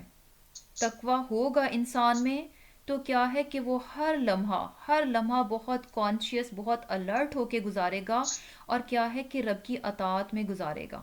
اور پھر جب ایسا ہوگا کہ وہ اطاعت کرے گا تو پھر کیا ہے یہی چیز اس کو کس طرف لے جائے گی؟ ایک اچھی موت کی طرف، ایک اچھے انجام کی طرف۔ تو بیسیکلی کیا بات پتہ چل رہی کہ اللہ کا تقوی جو ہے نا یہ بہت بنیاد ہے، ایک بڑی بنیاد ہے انسان کو فلاح کی طرف لے کے جانے کی، انسان کو کامیابی کی طرف لے کے جانے کی۔ اس کے بعد کیا ہے کہ اللہ تعالیٰ فرما رہے ہیں وَاعْتَصِمُوا، اور مضبوطی سے پکڑے رکھو بحبل اللہ اللہ کی رسی کو جمیعاً سب مل کر، ولا تفرقو اور نہ تم فرقہ فرقہ ہونا، وذکرو اور یاد کرو تم نعمت اللہ اللہ کی نعمت کو علیکم تم پر. یہاں پر نعمت جو ہے نا دین اسلام کی نعمت ہے. اس جب کنتم تھے تم اعداءً دشمن، فالفا پس الفت پیدا کی اس نے بین درمیان قلوبکم تمہارے دلوں کے، فاصبحتم پھر تم ہو گئے بنعمتہ اس کی نعمت کے ساتھ اخواناً بھائی بھائی، وکنتم اور تھے تم علی پر شفا کنارے حفرتن ایک گڑھے کے من الناری آگ کے، فانقذکم پھر اس نے بچا لیا تم کو منہا اس سے، کذالکا اسی طرح یبینو بیان کرتا ہے اللہ اللہ لکم تمہارے لیے آیاتی ہی اپنی آیات لعلکم تاکہ تم تہتدون ہدایت پاؤ. اب یہاں پر جو ہے اللہ تعالیٰ فرما رہے ہیں، اور یہ چیز بھی سب مسلمانوں سے کہی جا رہی ہے، مومنوں سے کہا جا رہا ہے کہ سب مل کر جو ہے اللہ کی رسی کو مضبوطی سے پکڑ لیں. سب مل کر اللہ کی رسی کو مضبوطی سے پکڑ لیں، اور دوسرا کام نہیں کیا نہیں کرنا، ولا تفرقو اور پھر کیا ہے کہ متفرق نہیں ہونا، فرقہ فرقہ نہیں ہونا، گروہ بندی نہیں کرنی. اور پھر کیا کہا جا رہا ہے کہ اللہ تعالیٰ کی اس نعمت کو یاد کرو، اس مہربانی کو یاد کرو جو کہ اس نے تم پر کی. اور وہ مہربانی کیا تھی کہ اللہ تعالیٰ نے دین اسلام دیا، اور پھر کیا ہوا کہ دین اسلام آنے کے بعد کیا ہوا کہ ایک دوسرے کے تم جو تھے، یعنی اسلام سے پہلے کیا تھا کہ ایک دوسرے کے دشمن تھے، اور جب دین اسلام آیا تو پھر کیا ہوا کہ اس نے تمہارے دلوں میں الفت ڈال دی. اور یہ اس کی مہربانی تھی کہ اس کی مہربانی سے تم کیا ہو گئے، بھائی بھائی ہو گئے، اور تم آگ کے گڑھے کے کنارے تک پہنچ چکے تھے تو اللہ نے تم کو اس سے بچا لیا. اور اسی طرح اللہ کیا ہے کہ اپنی آیتیں کھول کھول کر سناتا ہے تاکہ تم ہدایت پاؤ. یہاں پہ دو چیزیں پتہ چل رہی ہیں، ایک کیا ہے، ایک حکم پتہ چل رہا ہے، اور ایک چیز کی ممانعت پتہ چل رہی ہے. یعنی ایک کرنے کا کام ہے اور دوسرا کیا ہے کہ نہیں کرنا. کرنے کا کام کیا بتایا جا رہا ہے کہ وَاعْتَصِمُوا بِحَبْلِ اللَّهِ جَمِيعًا کہ اللہ کی رسی کو مضبوطی سے پکڑ لو. اور پھر کیا ہے کہ سب مل کر، ایک کی بات نہیں ہو رہی، یعنی اجتماعیت سکھائی جا رہی ہے کہ سب مل کر، یونٹی کا جو ہے وہ پتہ چل رہا ہے کہ سب مل کر ایسا کریں. اور اللہ کی رسی یہ کیا چیز ہے، یہ چیز ہمیں حدیث سے پتہ چلتی ہے کہ آپ صلی اللہ علیہ وسلم نے فرمایا کہ اللہ کی کتاب اللہ کی رسی ہے جو کہ آسمان سے لٹکی ہوئی ہے. یعنی یہاں پر جو اللہ کی رسی ہے اس سے کیا مراد ہے، اللہ تعالیٰ کی کتاب. تو بیسیکلی کیا بات پتہ چل رہی ہے کہ اللہ کی کتاب کو مضبوطی سے پکڑ کر رکھو اور فرقہ فرقہ نہ ہو. اور اصل میں بات کیا ہے کہ جب انسان اس کتاب کو مضبوطی سے پکڑ لیتا ہے، اس کتاب کی تعلیمات کو ایز اٹ از لے لیتا ہے، تو پھر کیا ہے، پھر فرقہ فرقہ ہوتے بھی نہیں. تفرقہ بازی کب ہوتی ہے، جب انسان قرآن اور سنت سے ہٹ جاتا ہے. جب انسان قرآن اور سنت سے ہٹ جاتا ہے، اپنی منمانی کرنا شروع کر دیتا ہے دین کے معاملے میں، اور پھر کیا ہے کہ اس کے نزدیک اہمیت قرآن اور سنت کی نہیں رہتی، بلکہ ڈفرینٹ پرسنالٹیز جو ہے نا وہ اس کے نزدیک اہم بن جاتی ہیں. تو پھر کیا ہے کہ فرقے بھی بن جاتے ہیں، تفرقہ بازی بھی ہو جاتی ہے. اب یہاں پر جو ہے نا ایک اور چیز کیا ہے کہ یہ چیز نہیں بتائی جاتی کہ دو لوگ جو ہیں آپس میں ان کی رائے مختلف نہیں ہو سکتی، یا ان کا آپس میں کسی بات پر اختلاف ہو ہی نہیں سکتا. تو بیسیکلی اختلاف جو ہے نا وہ ناپسندیدہ نہیں ہے. ایک کی رائے دوسرے سے مختلف ہو سکتی ہے اور ہوتی بھی ہے. یعنی رائے کا اختلاف جو ہے یہ ناپسندیدہ نہیں ہے. بہت سارے لوگوں کی رائے مختلف ہو سکتی ہے، اور اسلام اس چیز کو منع نہیں کرتا، اور نہ ہی یہ کہ یہ ناپسندیدہ ہے. ناپسندیدہ کیا چیز ہے کہ جب انسان رائے مختلف رکھے اور پھر کیا ہے کہ اس رائے کی بنیاد پر گروہ بندی کر لے، اور پھر گروہ بندی کرنے کے بعد اپنا الگ سے فرقہ بنانے کے بعد دوسروں کو کیا ہے کہ حقیر سمجھے، دوسروں کو کفر کے فتوے دے اور ان کی گردنیں مارنا شروع کر دے. اور پھر کیا ہے کہ ان کے ساتھ صرف اختلاف برائے اختلاف نہیں، بلکہ کیا ہے مخالفت اور دشمنی کی حد تک اس چیز کو لے جائے. یہ چیزیں کیا ہیں، اسلام ہمیں نہیں سکھاتا. یہ چیزیں کیا ہیں، یہ انتہائی ناپسندیدہ ہیں. اور یہاں پر یہی چیز منع کی جا رہی ہے، لا تفرقو، فرقہ فرقہ مت ہو، فرقہ بندی مت کرو. گروہوں میں مت تقسیم ہو، بلکہ کیا ہے کہ سارے کے سارے مل کر جو ہے اللہ کی رسی کو مضبوطی سے پکڑ لو۔ تو بیسیکلی کیا بات پتہ چل رہی ہے کہ رائے میں اختلاف ہو سکتا ہے، اور پھر یہ کہ ایک دوسرے کی رائے کو احترام دینا چاہیے، ایک دوسرے کی رائے کو احترام دینا چاہیے، اور یہ اختلاف بھی جو ہے نا وہ دین سے ہٹ کر نہیں ہونا چاہیے، یعنی دین کے دائرے میں رہ کر ہونا چاہیے۔ جیسے کہ ہم یہ چیز دیکھتے ہیں کہ صحابہ کرام میں بھی اختلاف تھا، ان کی بھی جو ہے ایک معاملے میں ایک سے زیادہ رائے ہو جاتی تھی، کسی کی کچھ رائے ہے، کسی کی کچھ رائے ہے، لیکن کیا تھا کہ وہ ان کا جو اختلاف ہوتا تھا وہ دین کے دائرے کے اندر ہوتا تھا، قرآن اور سنت کے مطابق ہی ہوتا تھا، اس سے ہٹ کر نہیں ہوتا تھا۔ اور پھر اسی طرح اگر ہم امام کی بات لیں کہ جو چاروں امام ہیں ان میں بھی ہمیں مختلف مختلف رائے نظر آتی ہے، تو وہاں ہمیں یہ تعلیمات بالکل نہیں نظر آتی کہ جو میری رائے ہے بس اسی کو ہر کوئی صحیح سمجھے، باقی سب کی رائے غلط ہے، باقی سب کافر ہیں۔ کسی نے ایک دوسرے کو کفر کے فتوے نہیں دیے، سب کی اپنی اپنی رائے تھی، اختلاف بھی تھا، لیکن کسی نے ایک دوسرے کو کفر کے فتوے نہیں دیے، کسی نے اپنے الگ الگ گروہ نہیں بنائے، اپنے گروہی نام نہیں رکھے۔ تو کیا چیز ناپسندیدہ ہے کہ جب انسان فرقوں میں بڑھ جاتا ہے، اور پھر کیا ہے کہ ان فرقوں میں بڑھ کر جو ہے اپنے آپ کو سپیریئر سمجھنا، دوسروں کو حقیر جاننا، اور یہ کہ دوسروں کو اسلام سے خارج کر دینا، دوسروں کو کفر کے فتوے دینا، اور مخالفت کیا ہے کہ دشمنی کی حد تک لے جانا۔ تو یہ چیز کیا ہے، انتہائی ناپسندیدہ ہے۔ اس کے بعد اللہ تعالیٰ فرما رہے ہیں بیسیکلی وہاں پر جو عرب کی سچویشن تھی کہ کس طرح سے وہاں پر خانہ جنگی رہتی تھی، آپس میں بہت زیادہ دشمنیاں تھیں، تو جب دین اسلام آیا تو وہاں پر کیا تھا کہ بالکل یہ چیز جو تھی ختم ہو گئی۔ کہاں وہ لوگ ایک دوسرے کے جانی دشمن تھے، لیکن پھر کیا ہوا، اسلام آنے کے بعد کیا ہوا کہ آپس میں بھائی بھائی بن گئے۔ تو ان کی یہ محبت جو تھی وہ کس نے ڈالی؟ اللہ کی طرف سے ڈلی، اور یہ اس کا سورس کیا بنا؟ دین اسلام۔ یعنی دین اسلام کی وجہ سے کیا تھا کہ ان کی دشمنیاں آپس کی ختم ہو گئیں، جو قتل و غارت کرتے تھے، جو جنگیں چلتی تھیں، جو لوٹ مار مچتی تھی، وہ ساری کی ساری کیا تھی کہ ختم ہو گئی۔ اور یہ نعمت جو ہے اللہ تعالیٰ ان کو یاد کروا رہے ہیں کہ اس نعمت کو یاد کرو، یہ اللہ تعالیٰ ہی کی نعمت تھی، اللہ ہی کی مہربانی تھی کہ تم تو اس سے پہلے کیا تھے کہ دشمن تھے ایک دوسرے کے، لیکن اللہ تعالیٰ نے اسلام جیسی نعمت دی، اور پھر اس سے کیا ہو گئے کہ تم بھائی بھائی بن گئے۔ اور اس سے پہلے کیا تھے کہ تم تو آگ کے کنارے کھڑے تھے، آگ کے کنارے کھڑے تھے، اور اللہ تعالیٰ نے تمہیں بچا لیا۔ اور اسی طرح کیا ہے کہ اللہ تعالیٰ اپنی آیات کو کھول کھول کر بیان کرتا ہے۔ پھر اس کے بعد اللہ تعالیٰ فرما رہے ہیں وَلْتَكُنْ، اور ہونی چاہیے، مِنْكُمْ، تم میں سے، اُمَّةٌ، ایک ایسی جماعت، يَدْعُونَ، وہ بلاتی رہے، إِلَى الْخَيْرِ، نیکی کی طرف، وَيَأْمُرُونَ، اور حکم دیا کرے، بِالْمَعْرُوفِ، اچھے کاموں کا، وَيَنْحَوْنَ، اور منع کرے، عَنِ الْمُنْكَرِ، برے کاموں سے، وَأُولَئِكَ، اور یہی لوگ، ہم المفلحون، وہ نجات پانے والے ہیں۔ اب یہاں پر جو ہے ایک اور چیز بتائی جا رہی ہے، اللہ تعالیٰ فرما رہے ہیں کہ تم میں سے ایک ایسی جماعت ہونی چاہیے جو کہ کیا کام کرے، لوگوں کو نیکی کی طرف بلائے، الی الخیر، نیکی کی طرف بلائے، اور پھر کیا ہے کہ وَيَأْمُرُونَ بِالْمَعْرُوفِ، اور حکم دیا کرے اچھے کاموں کا، وَيَنْحَوْنَ عَنِ الْمُنْكَرِ، اور برے کاموں سے منع کرے۔ یعنی ایک چیز کیا پتہ چل رہی ہے کہ ایک جماعت ایسی ہونی چاہیے جس کا یہ کام ہو، کیا کام ہو کہ وہ نیکی کی طرف بلاتی ہو، بھلائی کا حکم دیتی ہو، اور برائی سے روکتی ہو۔ یعنی ایک جماعت ایسی ہونی چاہیے مسلمانوں سے جو کہ یہ کام کرے۔ اب کیا ہے کہ یعنی یہ کام تو ہمیں دے دیا گیا کہ ایسا کرنا ہے، اب یہ کام جو ہے جسے کہہ لیں کہ ایکچولی کیا ہے کہ 2 لیولز پر ہوگا، یعنی 2 طرح سے ہوگا۔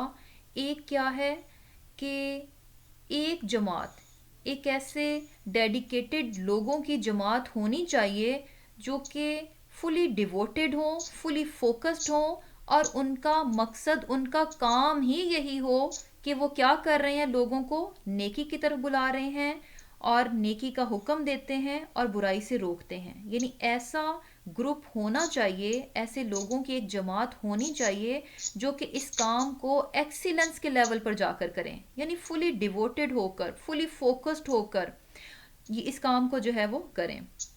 لیکن کیا ہے کہ اس کے بارے میں یہ بھی کہا جاتا ہے کہ یہ کام جو ہے نا جو اللہ تعالیٰ نے یہاں پر بتایا یہ صرف ایک جماعت کا نہیں ہے، بلکہ کیا ہے، یعنی ایک جماعت کا تو ہے، وہ جماعت کیا کرے گی، ایکسیلنس کے لیول پر جا کر کرے گی، لیکن اس کے بعد یہ کام کیا ہے کہ ہر مسلمان کی ذمہ داری بھی ہے، ہر مسلمان کو یہ کام کرنا ہے کہ وہ لوگوں کو نیکی کی طرف بلائے اور برائی سے منع کرے۔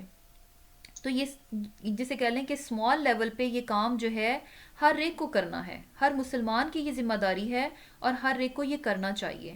تو اس کے لیے کیا ہے کہ یعنی یہ کام کرنے کے لیے بھی انسان اس کے پاس یعنی کیا ہے کہ علم ہونا چاہیے، اسے پتہ ہونا چاہیے، کیونکہ ظاہر سی بات ہے اگر انسان خود نہیں جانے گا کہ خیر کیا ہے، برائی کیا ہے، تو وہ کیسے دوسروں کو روک سکتا ہے، اور اس نے کیسے روکنا ہے، کس طرح سے روکنا ہے، یہ ساری چیزیں کیا ہیں کہ اس کے پاس دین کا ایک بیسک علم جو ہے نا، ایک بنیادی علم دین کا ہر ایک کے پاس ہونا چاہیے، کیونکہ یہ کام کیا ہے کہ سبھی کے لیے ہے، یعنی اسمال لیول پہ تو ہر کسی نے کرنا ہے، اور اسمال لیول پہ کرنے کے لیے ہر ایک کے لیے پھر کیا ضروری ہے کہ وہ اپنے دین کا ایک بنیادی علم بھی لے، اس کے پاس دین کا بیسک علم ہونا چاہیے، تبھی وہ خود بھی ڈیفرینشیٹ کر سکے گا کہ کیا نیکی ہے، کیا خیر ہے اور کیا برائی ہے۔ اور پھر کیا ہے کہ ایکسیلنس کے لیول پر جا کر تو ایک جماعت ایسی ہونی چاہیے جو کہ یہ کام کرے۔ اب الخیر کیا ہے، خیر کس چیز کو کہیں گے، کہ یہ چیز جو ہے ہمیں حدیث سے پتہ چلتی ہے کہ آپ صلی اللہ علیہ وسلم نے اس آیت کی تلاوت کی اور پھر یہ فرمایا کہ خیر کیا ہے، قرآن اور حدیث کا اتباع، یعنی خیر میں کیا چیزیں شامل ہیں، قرآن اور حدیث کا اتباع۔ تو بیسیکلی یدعون الی الخیر، کہ وہ جماعت جو ہے نیکی کی طرف بلاتی ہے، اس کا مطلب کیا ہے کہ قرآن اور حدیث کی طرف بلانا، یعنی لوگوں کو قرآن کی دعوت دینا اور حدیث کی دعوت دینا، سنت کی طرف دعوت دینا، یہ کیا ہے، یدعون الی الخیر۔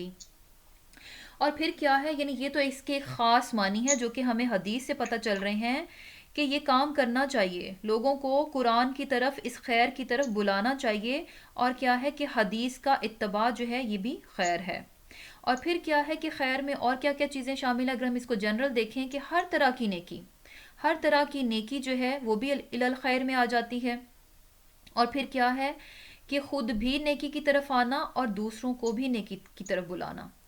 اور پھر یہ خیر جو ہے یعنی ایسا نہیں ہے کہ جو لوگ صرف نان مسلمز ہیں صرف انہی کو بلانا، بلکہ کیا ہے کہ جو لوگ مسلمان ہو چکے ہیں، جو آلریڈی اسلام ہی میں ہیں، ان کو بھی قرآن اور سنت کی طرف بلانا، ان کو بھی نیکی کی طرف بلانا۔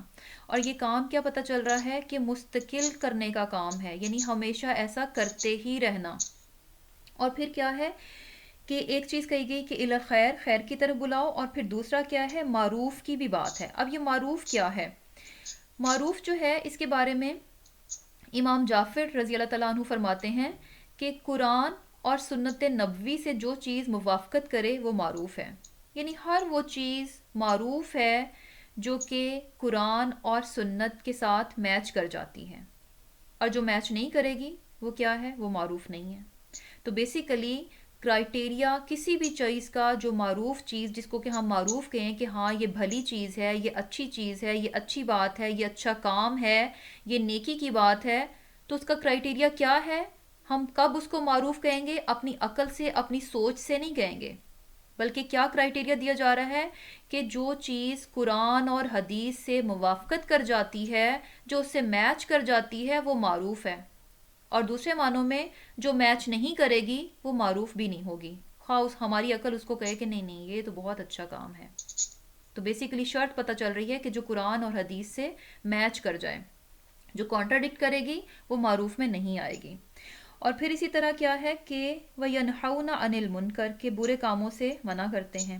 اور منکر بھی کیا ہے کہ ہر وہ چیز جس کا کہ دین انکار کر دے، جس کو دین قبول نہ کرے، وہ کیا ہے، منکر ہے، اور وہ چیز جس کا کہ عقل بھی انکار کر دے وہ بھی کیا ہے، منکر ہی میں آ جاتی ہے۔ بیسیکلی یہاں پر جو ہے نا خیر، معروف اور منکر، ان کا کرائٹیریا بتانے کا مقصد یہ ہے کہ بہت سی چیزیں کیا ہے کہ اگر ہم صرف اپنی سوچ ہی پر ان کو پرکھیں گے تو بہت سی چیزیں کیا ہیں کہ کسی ایک کی سوچ کے مطابق تو اسے لگے گا کہ نہیں نہیں یہ تو معروف ہی تو ہے، یہ تو اچھا ہی تو ہے، لیکن کیا ہے کہ دوسرے کے نزدیک ہو سکتا ہے کہ وہ اچھا نہ ہو۔ تو بیسیکلی ایک ہمیں کرائٹیریا دے دیا گیا کہ قرآن اور سنت دو چیزیں ہمیں دے دی گئیں کہ ان سے ہم پرکھیں گے کہ کون سی چیز جو ہے معروف میں آتی ہے اور کون سی چیز جو ہے وہ منکر ہے۔ اب یہاں پر جو ہے نا خیر کی دعوت دینا اور پھر اچھے کاموں کی طرف بلانا، یہ کیا ہے کہ جسے کہہ لیں کہ کمپیریٹیولی آسان کام ہے۔ دوسروں کو نیکی کی طرف دعوت دینا یہ کیا ہے، آسان کام ہے، اسی لیے اس کا ذکر جو ہے پہلے کر دیا گیا۔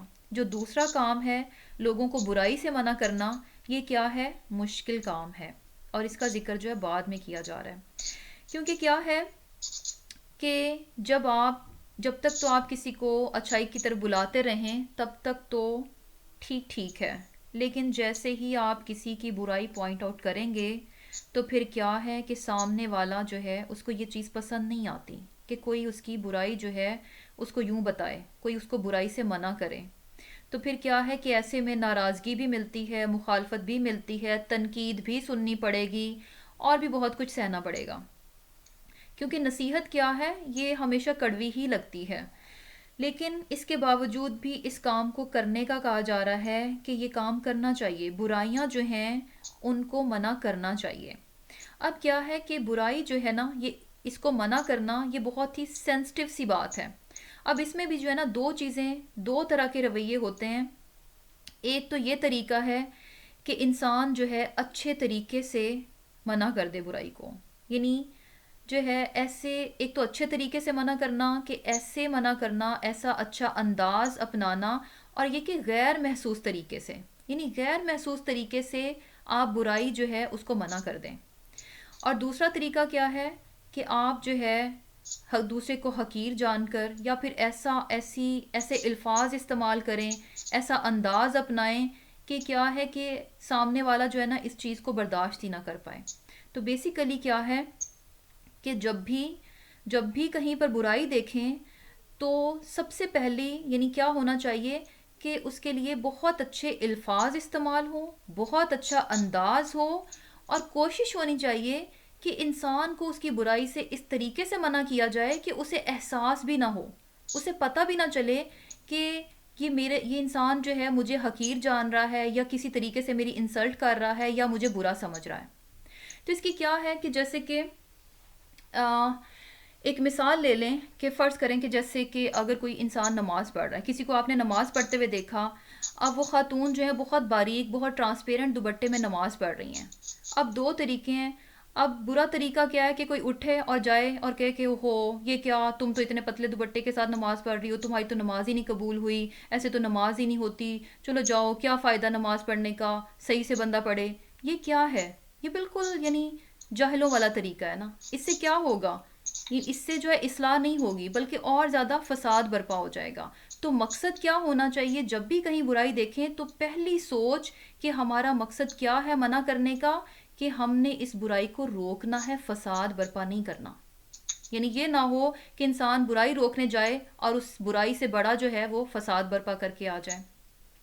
تو کیا ہے، یعنی دوسرا طریقہ کیا ہو سکتا ہے کہ کسی نے اگر نماز پڑھی، باریک دوپٹے میں پڑھ لی، ڈیفینیٹلی کیا ہے کہ یہ صحیح بات نہیں ہے کہ اس نے باریک دوپٹے میں نماز پڑھی، لیکن بتانے کا طریقہ کیا ہے کہ آپ اسے اچھے طریقے سے بات کریں، باتیں کرتے کرتے بتائیں کہ بھی نماز کی کچھ آداب ہیں، کچھ شرائط ہیں، ان کا ہمیں خیال رکھنا چاہیے، اور اس میں کرتے کرتے انسان جو ہے اس بات کو بھی مینشن کر دے کہ ہاں ایک یہ بھی چیز ہے کہ جب انسان نماز پڑھے تو اس کا خاص طور پر ایک عورت کے لیے اس کا جسم جو ہے اچھے طریقے سے کور ہونا چاہیے، کہیں سے بھی اس کا کوئی بھی حصہ جو ہے وہ جھلکے نہ، اس کے بال نظر نہ آئے، یعنی اچھے طریقے سے آپ اس کو اپنی بات جو ہے نا کنوے کر دیں۔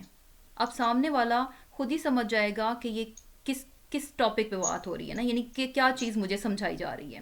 اسی طرح کیا ہے کہ جیسے اگر کسی جگہ جو ہے غیبت چل رہی ہے، کہیں کسی کی برائیاں چل رہی ہیں، اب اگر آپ ڈائریکٹلی کہیں گے کہ یہ تو آپ غیبت کر رہے ہیں، یہ تو بہت ہی بری بات ہو گئی، یہ تو یہ گناہ کا کام، تو ہو سکتا ہے کہ کوئی آپ کی یہ بات برداشت نہ کرے۔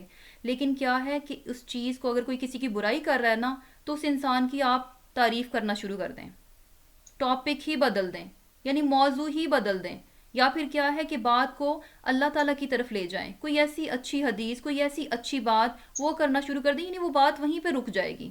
تو کیا ہے کہ دو طریقے ہیں، اچھے طریقے سے بھی آپ منع کر سکتے ہیں، اور پھر یہ کہ برا طریقہ کیا ہے کہ اس سے کیا ہے کہ صرف اور صرف فساد برپا ہوگا. اور یقین کریں کہ اچھا طریقہ جو ہے نا انسان تبھی اپنائے گا جب اس کے دل میں سامنے والے انسان کے لیے جو کہ برائی کر رہا ہے نا اس کے لیے خیر خواہی اور ہمدردی ہوگی. جب انسان کے دل میں یہ تڑپ ہوتی ہے نا، یہ خیر خواہی ہوگی، ایک جذبہ ہوگا کہ یا اللہ یہ غلط کام ہو رہا ہے، میں کس طرح اس کو بچاؤں، تو یقین کریں کہ وہ لازمی وہ اچھے طریقے سے ہی وہ اس کو بتائے گا.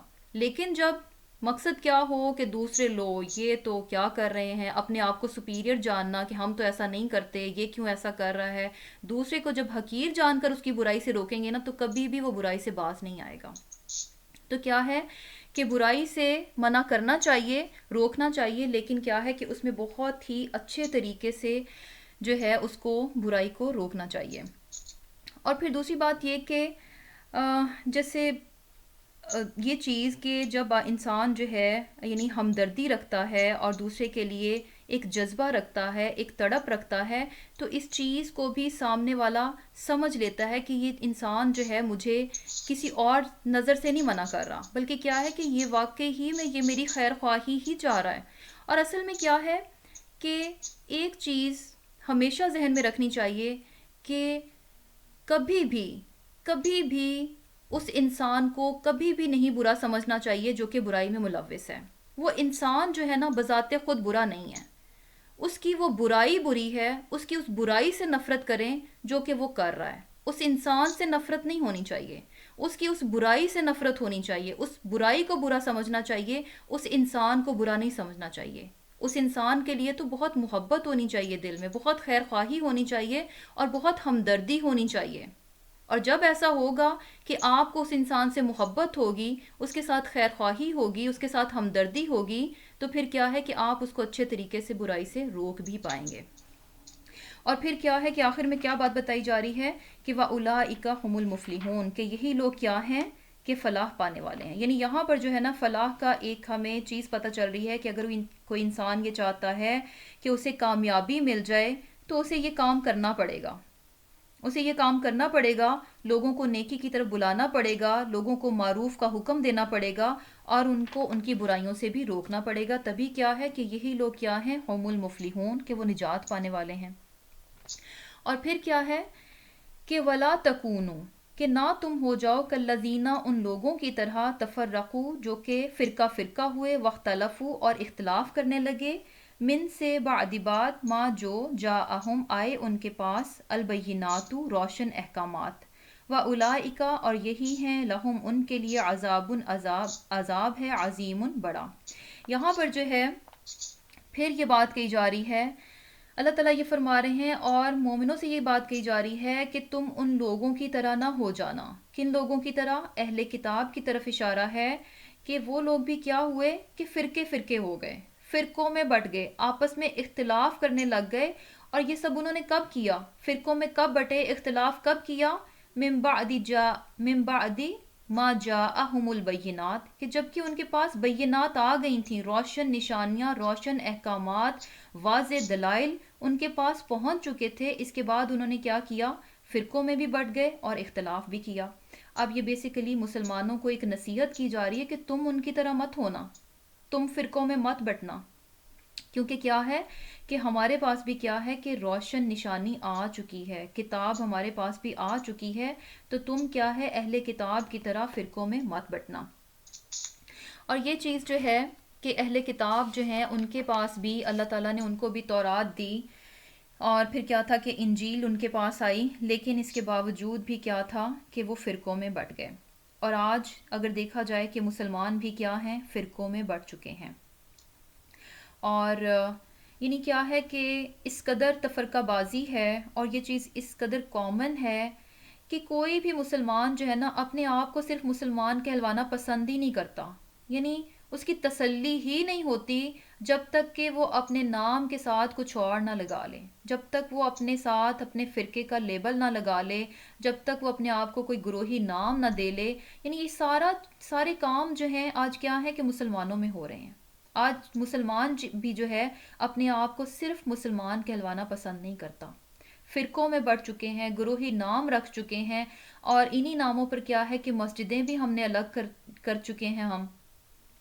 اور یہ چیز جو ہے ہمیں حدیث سے بھی پتہ چلتی ہے کہ یعنی کیا ہے کہ ایک تو یہاں سے بھی ہمیں پتہ چلا، قرآن سے بھی جو بات پتہ چل رہی ہے، اللہ تعالیٰ نے اس چیز کو سختی سے منع کیا کہ ولا تفرقو، کہ فرقوں میں مت بٹونا، اور ان کی طرح بھی مت ہو جو کہ فرقوں میں ہو گئے۔ اور پھر حدیث سے جو بات پتہ چل رہی ہے کہ آپ صلی اللہ علیہ وسلم نے فرمایا کہ تم سے پہلے اہل کتاب 72 فرقوں میں بٹ گئے، میری امت کے 73 فرقے ہوں گے، اور ان میں سے صرف ایک فرقہ نجات پائے گا، یعنی صرف ایک جنت میں جائے گا، باقی کیا ہیں، سب جہنم میں جائیں گے۔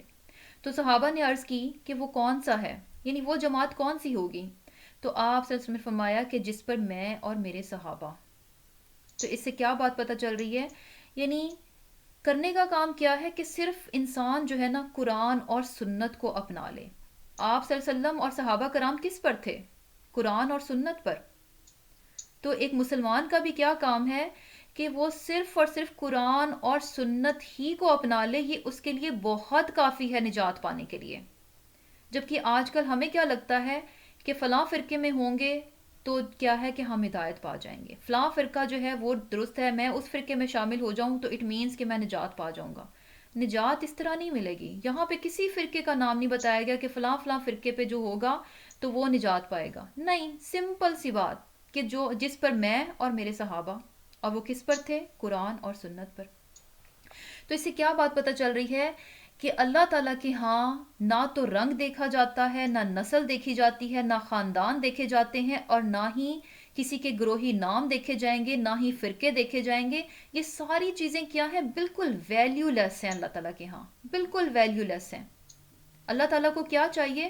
صرف اور صرف اسلام چاہیے، مسلمان ہونا چاہیے، ایک مومن چاہیے، ایک فرما بردار چاہیے بندہ، بس۔ اور یہ چیز بھی کہ تمام پیغمبر کیا تھے؟ تمام کے تمام پیغمبر کیا تھے؟ مسلمان تھے۔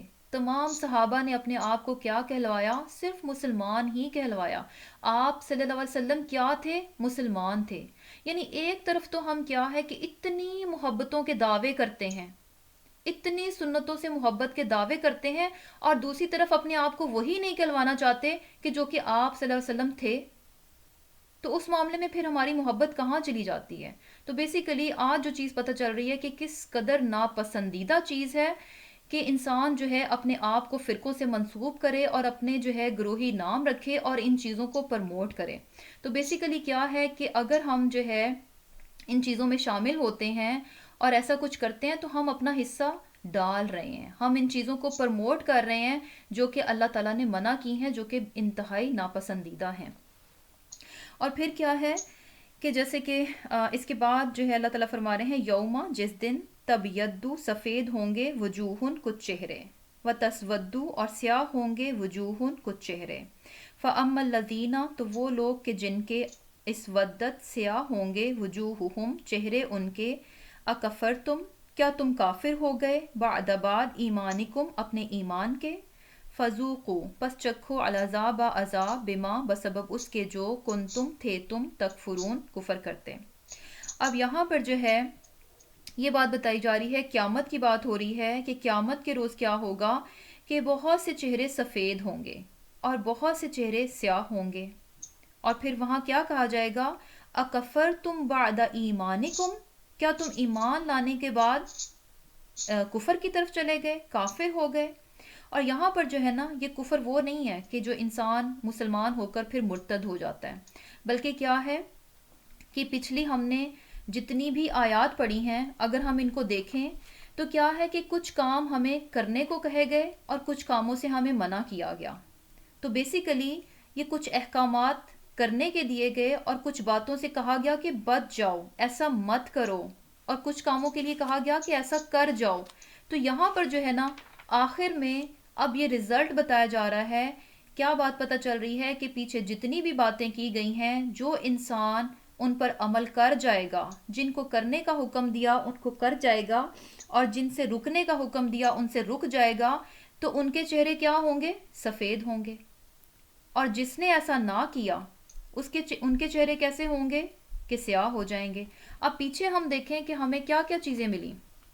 سب سے پہلی بات آیا نمبر 100 میں دیکھیں، اللہ تعالیٰ نے کیا فرمایا؟ یا ایھا الذین آمنوا ان تطیعوا، اگر تم کہنا مانو گے، کن کا؟ اہل کتاب کا. اٹ مینس کہ ہمیں اہل کتاب کے طریقوں پر نہیں چلنا، یہاں پر منع کیا جا رہا ہے. پھر کس بات سے منع کیا؟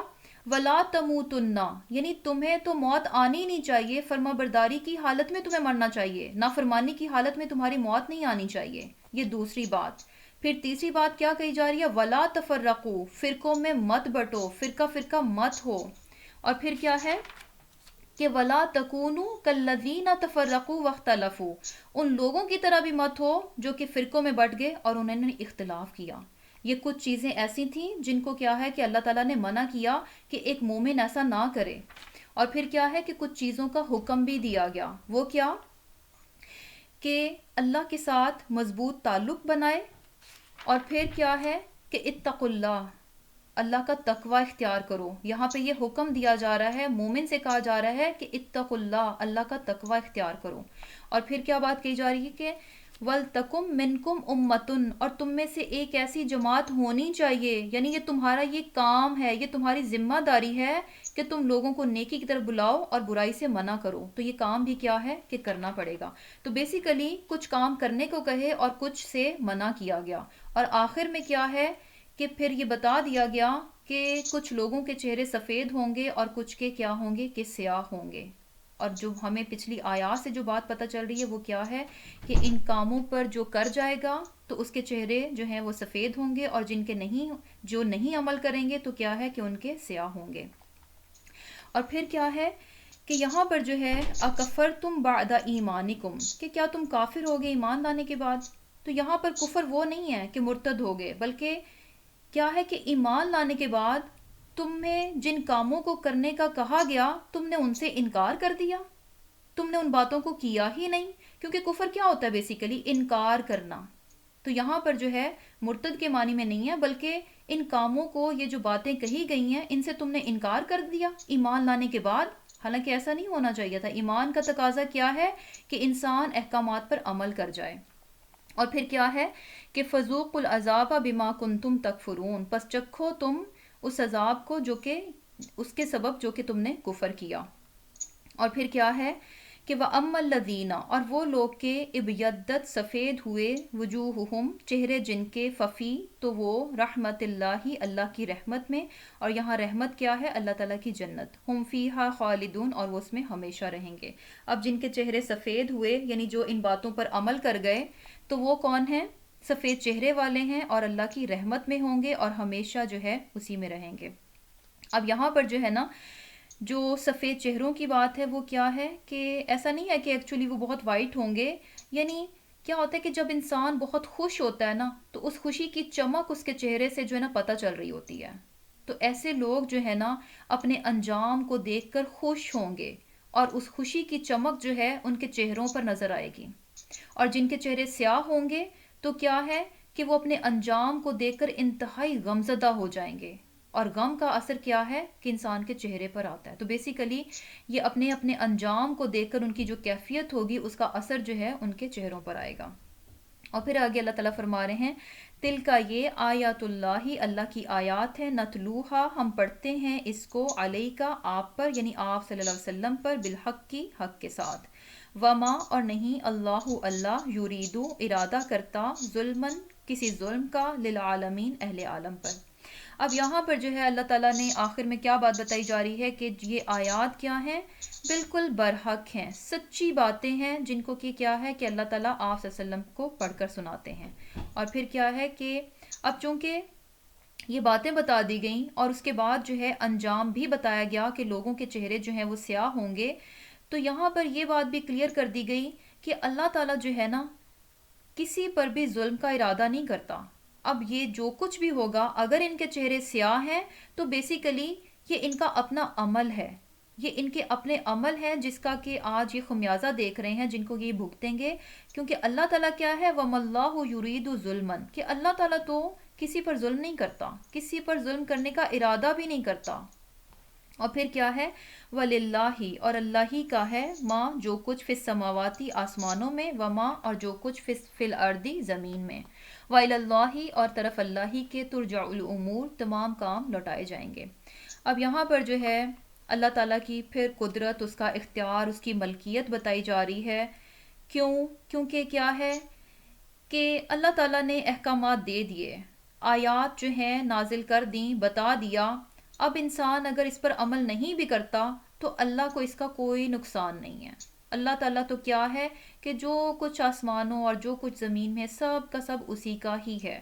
اسے ہماری اطاعت کی ضرورت نہیں ہے. وہ تو خود کیا ہے، بادشاہ ہے، وہ تو مالک ہے ہر چیز کا. تو یہ کیا ہے کہ انسان جو ہے اپنی اصلاح کر لے. اور پھر کیا ہے کہ تمام کے تمام معاملات جو ہیں اللہ ہی کی طرف لوٹائے جائیں گے. یعنی اللہ تعالیٰ جو ہے اس دن خود فیصلہ کر دے گا کہ کیا حق تھا اور کیا باطل تھا. یعنی دونوں کے بیچ میں اس دن کیا ہے کہ فیصلہ کر دیا جائے گا. تمام کے تمام کام جو ہیں اسی کی طرف لوٹائے بھی جائیں گے، اور ان کا فیصلہ بھی کون کرے گا؟ اللہ تعالیٰ خود کر دیں گے کہ کیا حق تھا، کون صحیح تھا اور کون غلط تھا. تو الحمدللہ رب العالمین، آج کا لیسن ہمارا ختم ہوا. سوری تھوڑا ٹائم اوپر ہی چلا گیا، لیکن یہ کہ چونکہ آیات ایک طرح سے چل رہی تھیں اور آخر میں ان کا کنکلوژن بھی تھا، تو ان کو چھوڑنا بیچ میں تھوڑا صحیح نہیں لگ رہا تھا. تو چلیے انشاءاللہ گروپ اینڈ کرتے ہیں. اللہ تعالیٰ ہمیں بھی اپنی آیات پر عمل کرنے والا بنائے، اور یہ کہ جن کاموں سے بچنے کا حکم دیا ہے ان سے ہم اپنے بچنے کی پوری کوشش کریں. آمین. اللہم تقبل منا انک انت السمیع العلیم وتب علینا انک انت التواب الرحیم. سبحانک اللہم وبحمدک، نشہد ان لا الہ الا انت، نستغفرک ونتوب الیک. السلام علیکم ورحمۃ اللہ وبرکاتہ. وعلیکم السلام.